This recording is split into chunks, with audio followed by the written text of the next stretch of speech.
here. Thanks for joining me today. I'm super excited to chat with you. You and I have known each other briefly in a professional capacity when we worked together at Shopify. And I've seen all the incredible content that you're sharing online. So I really just wanted to get a little bit deeper and get to know you even better and really understand your story and how you got to where you are today. Thanks, Ami. I have a lot of respect and admiration for you. We worked together, as you said previously, and I'm excited for this conversation. Awesome. Well, let's start in the beginning and let's hear about your career journey. Yeah, so it all started with me just growing up a nerdy kid. I was a kid very interested in technology, and to be completely honest, my gateway was always computer games. That just hooked me from the beginning, since I first had a little, Nintendo, and I started taking apart devices and hardware and all that kind of stuff. I started, going down like these rabbit holes on the internet and forums about different topics, whether it was coding or design with Photoshop and all these things. So that was kind of the breeding ground for my career. So I was born and raised in Germany. I studied basically business, and if you will, it's like economics. And then my first step into a professional career actually was in a private bank in Switzerland, and I very quickly realized that it's the completely wrong track. It was like a bit of an older classic industry, and I was so interested in things like SEO and the web and all that kind of stuff. So pivoted from there, and then I basically went to an agency that had enterprise clients. I started there as a trainee, quickly worked myself up to a consultant. I was very lucky with the agency that I started at. They really taught me so many things from scratch, whether it's the craft itself or how to talk to people who are much older than you and much more experienced, because SEO was a very young, nascent, and a bit of a hacky field at the time. And I was very lucky with all my career steps. I spent 5-6 years on the agency side. I then moved over to Silicon Valley, specifically with a German startup that opened a branch in Silicon Valley called Searchmetrics. And then from there, after that, I went in-house, worked for brands like Dailymotion, Atlassian, G2, and then Shopify, where you and I met. And if I had to reflect back on that career journey, there are really 2 or 3 main ingredients that allowed me to bake this cake.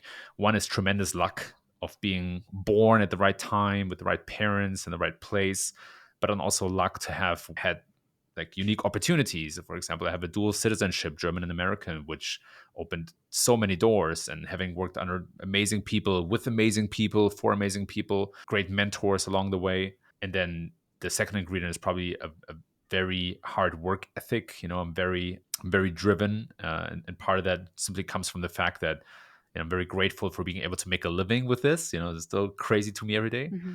And then as a third ingredient, I have a borderline pathological curiosity of wanting to figuring things out. Right. Yep. That sounds like a recipe for success. I'm curious, Kevin, so after Shopify, how has your career transitioned since then, and what are you up to now? So right now, I'm basically doing 2 things. One is I spend most of my time advising companies. So I work with companies across all different industries, from insurance to e-commerce, marketplaces, SaaS startups, everything in between. And my role is really a strategic advisor. So I'm working with executives on understanding how to it's really how to acquire customers across unpaid channels. So of course there's a big component of SEO, but it's also things like conversion optimization, email marketing, life cycle, things like increasing direct traffic, brand traffic, a little bit of product-led growth. It's really those topics. And I help them understand, where should we invest, why, how should we think about that? How should we hire? What are goals that make sense for us? What are traps and risks that we should have on our radar? What are opportunities that we should look after? And it's a ton of fun. I really enjoy that strategic level. And the other thing that I do is I'm a creator. I write a newsletter which is close to 10,000 subscribers. It's my goal for this year, and I'm kind of on track there. Really excited about this. Thank you. It's called The Growth Memo, and I have a podcast with a friend of mine called Eli Schwartz, who wrote a book about product-led SEO, and together we're exploring the contrarian side of marketing. So we're really trying to find the angles that people are not thinking about, that Mhm. that are unintuitive and creative. And yeah, that's how I spend my time, and I love every minute of it. That sounds awesome. Cool. So I'm curious to know, how did it start for you? How did you actually get some of your initial clients? Yeah, yeah. I was very lucky that I created content for a while, and a lot of clients found me through that, to be honest. So 90% of my clients have seen my content on LinkedIn or read my newsletter or were referred to me by other people. So it's really, it's that kind of game for me, which I'm very lucky. And I think the best way to be successful in this area is to have a long career in house.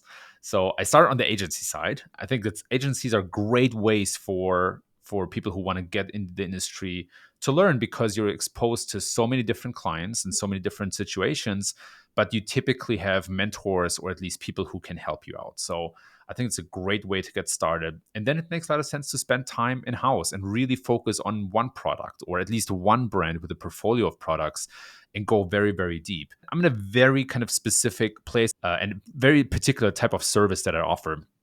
But I think what's most important, you have experience and you're able to help the client, whatever that means. That sounds good. Yeah, I was actually curious, what sort of comes first? Is it building your brand or actually acquiring clients to advise? And it sounds like you kind of focus on building your brand, and that really helped you acquire the clients for your advisory business.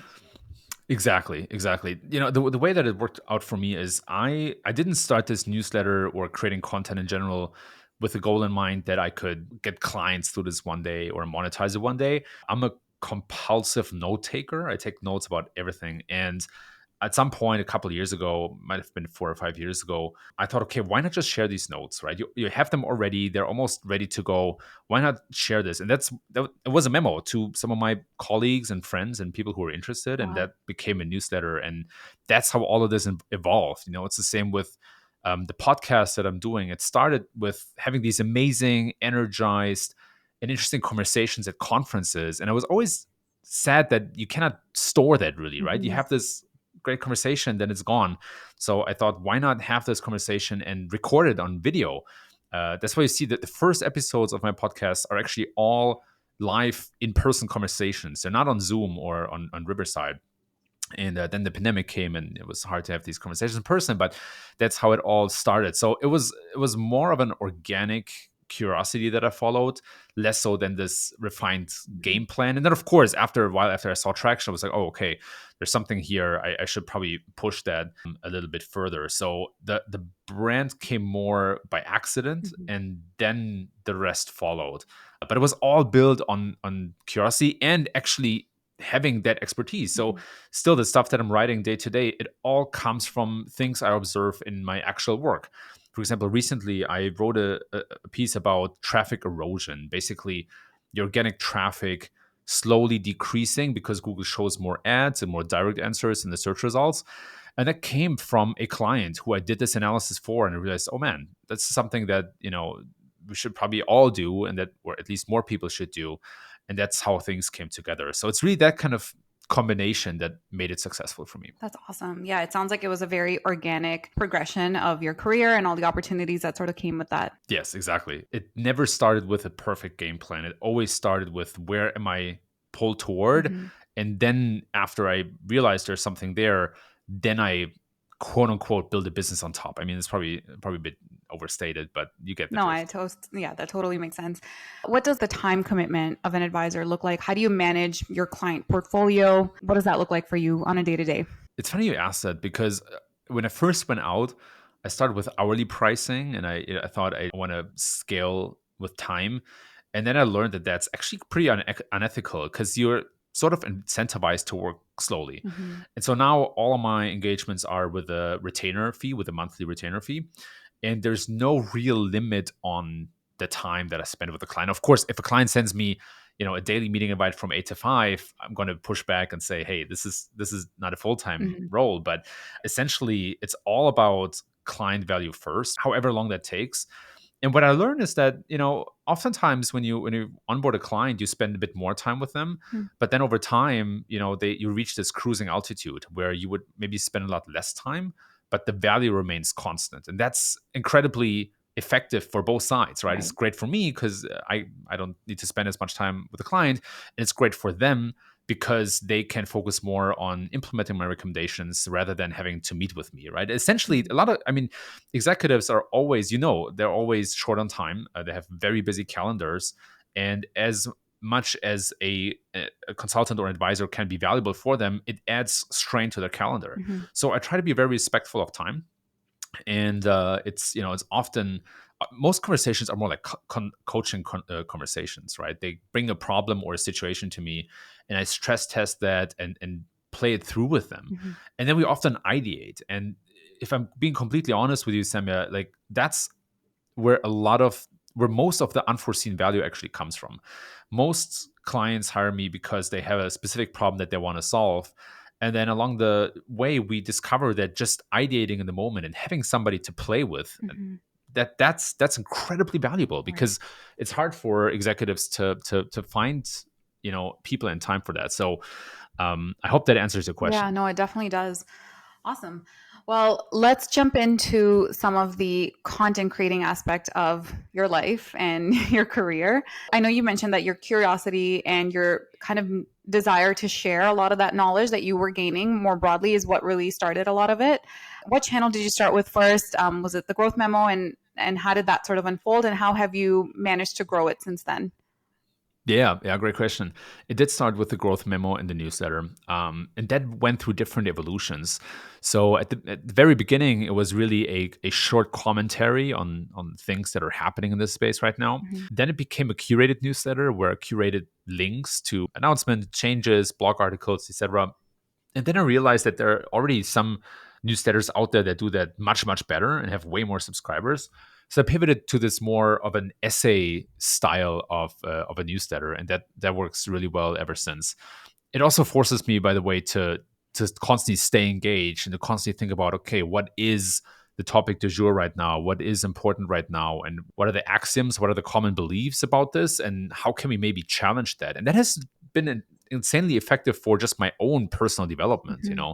By being forced to write about something, you're really forced to look at it from all angles and find new angles and understand what kind of the common perspectives are in the moment. So it started with the growth memo, and then I was always fairly active on Twitter, which unfortunately kind of imploded. Mm-hmm. Like when Musk took over. I mean, you're aware of the whole Yep. drama there, but there's not really that much anymore to. I mean, I don't want to say there's not that much anymore to be gained on Twitter, but it's a lot harder. You have to, in my mind, play this attention game and attention catching game much more, where it becomes borderline clickbaity. And I've actually seen a lot more traction on LinkedIn over the last 12 months. Matter of fact, I have now as many followers on LinkedIn as on Twitter, Wow. and LinkedIn is growing much faster, and engagement is much better. Now, I think that's mostly due to the nature of people using their actual name and it being so tied to their careers, right? Mm-hmm. They have their colleagues there, and then there's a newsletter, and then of course there is the podcast as well.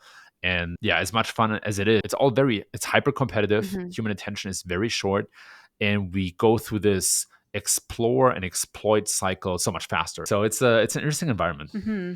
Yeah. So I guess, yeah, LinkedIn is kind of a big channel that's been your driving force in terms of the growth that you're seeing. What would you say are, and it probably varies by channel or medium, but what would you say are maybe top three skills that you need for content creation? Because I Yeah, have to say, yeah. Kevin, I've read some of your growth memo posts, and I think writing and communication is a big skill that you need. And you may have a lot of great ideas and a lot of wisdom, but to actually put pen to paper and share something that's easily digestible and understandable by others is hard. You've It done a is really good hard. It job is with it. hard. Oh, thank you. I still feel like I never really happy. I'm never truly get to this point where I'm like, oh yeah, this is great. Maybe once or twice a year, but anyway, enough of that. I think like writing and communication is a skill. You already mentioned that. I would add copywriting into that, and I think that there's a very specific way of copywriting on the internet, which is very different from, say, email direct response campaign or advertising. So Mm-hmm. I'm learning, and I've just learned this, that there are different copywriting skills for different mediums. So there's a skill for LinkedIn posts, there's a skill for blog posts, and these skills go through different trends. I don't know if you remember the broems on LinkedIn. That was Mm-hmm. kind of one of the Mm-hmm. first, right? So these different formats that work for a short amount of time. And one of the meta skills that I think are not mentioned a lot is an awareness for when you can exploit these formats and types, and when they become too much and people burn out, and when you actually want to do the opposite. So I feel like one skill that I learned, that I just discovered that I have, is this ability to observe a situation and understand when to zig or when to zag, Mhm. right? Like, how do I stand out? And Right. that can sometimes be by doing what everybody else does when it's new and on the up and coming, and it can be doing the exact opposite when it becomes too much. So I'm still trying to put a name to what that is, but I feel like a reading the room type of skill. That's probably what I would mention as number two. And I And guess that's also part of feedback as well, right? I think collecting feedback and understanding how the content you're sharing is being received is super important to how you continue to pivot and grow. 100%, 100%. And that is a very deep and complex topic, because what I learned, for example, is that there are crowd pleaser posts or topics like, what are the latest SEO tactics? Because everybody's obsessed with the tactics. Right.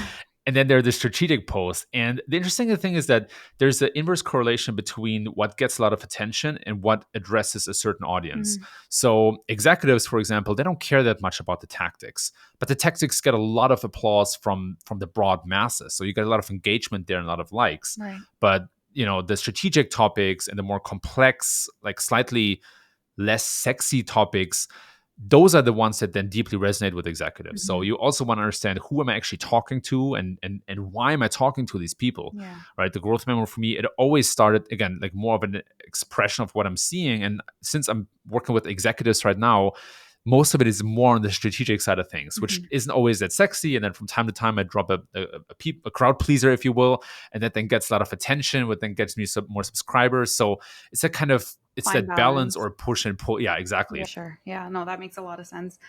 Cool. So, lots of exciting things that are on your plate right now, in addition to becoming a new dad. So, congrats again on that. What does a day in your life look like right now? Yeah. A day in my life looks like, it depends a bit on the day. On Mondays, for example, I don't have any meetings, which is so energizing. And I really spend a lot of time creating and working for clients. I really see myself as a second brain for clients. And I think a lot about them, which is very energizing. So I batch my time. I have dedicated time for every client. I've dedicated time for creating and for breaks and working out and these kind of things as well. So I'm very deliberate with where I spend my time, Mhm. and most of it is really separated between creating and client work. That makes a lot of sense. And then, what time do you typically close off work and get to the baby and the family? Yeah, when do I ever do that? No, just kidding. So right now, and these rhythms change, right? So right now, I often sleep until 6 to 7.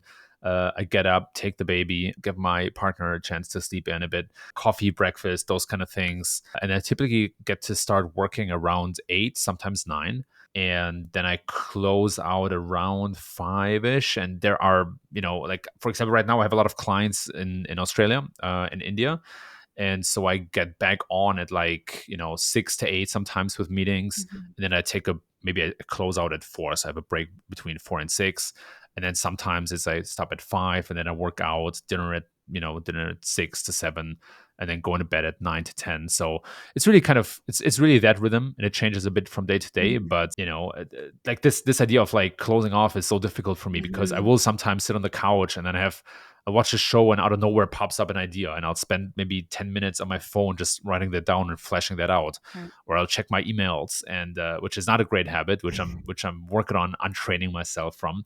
But I might sit on the couch, and there might be a 5 minute break, and I'll just go through my emails and respond really quickly. So it's much less of a hard line Mhm. and much more fragmented and a little more blurry. That is one of the big perks and benefits that I truly love about where I'm right now, is that I can be so flexible with my time and follow a bit more my energy and my flow, Mhm. and that has led to amazing results for me. Yeah, no, that's awesome. And I think, I mean, just having international clients alone, you can't really have a typical 9 to 5 by any means.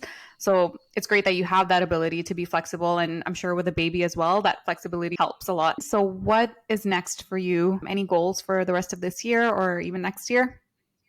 Yeah, yeah. So I really want to hit 10,000 subscribers for my newsletter. And that number doesn't mean anything. It's a purely made up goal, but I like to set these goals for myself to get a feeling for progress. Hmm. So that I'm very adamant about. I'm building out this podcast with Eli Schwartz called the Contrarian Marketing Podcast, and then I'm just refining my advisory skills. You know, there's a lot of things that I want to do better, or better services that I want to provide for my clients, or more material. And then I have a couple of speaking gigs coming up. I'm going to be speaking in Chiang Mai, Thailand in November. I'm going to be in Israel probably shortly before then, and probably Australia next year in March. So Wow. I'm going to do one or two courses probably until then. I can't talk about them yet, but I'm going to collaborate with two high profile brands on that.